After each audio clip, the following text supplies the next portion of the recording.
Aren't you? You're a Wahhabi, aren't you?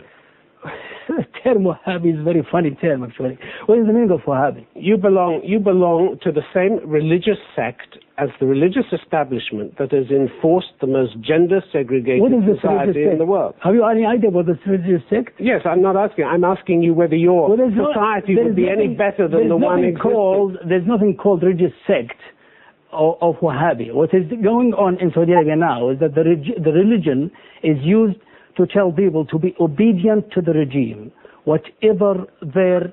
What do you mean it's used? It does it willingly. There's a willing alliance between the hardline Wahhabi religious establishment and the royal establishment is part of the corruption. Let me give you some easier questions then. What about women's rights in the kind of Saudi Arabia that you want to see? Would women have the vote? What we see in Saudi Arabia now is a very interesting problem, that there is a huge historical and social accumulations linked to Islam. Can you just answer a direct question? Would women have the vote? And because of intellectual terrorization by the regime and monopoly of ideas, there is not enough platforms to have a proper debate to isolate. That's not what I'm asking. I'm asking whether women should have the vote in the kind of Saudi Arabia. Let me come to this point. It's a very simple question, Saudi. No. This is a very sloganistic question. No, it's a very simple question. And women in Saudi Arabia want to know the answer to it. Let us have a proper vote first, and then talk about whether women or men should vote. So you want a proper vote?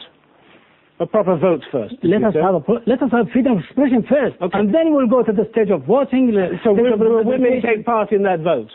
Listen, men and women are the same. They should vote, and they should do everything the same. Now, they should have the same rights. Women who are speaking in our radio broadcast are much more than men, and they are very good in their contribution. I've never said to any lady who spoke on our radio, on our TV, you are not allowed to speak. I've actually welcomed them. I've encouraged them. I don't think there is any problem in terms of this. But no exclusion of women from things like driving or signing permission for their children to have operations or needing permission from a male relative to leave the country. You would end all that, would you? Well, there's no reason to ban the women from signing for themselves or their sons, or they have full right to sign for themselves. They have full right to represent themselves.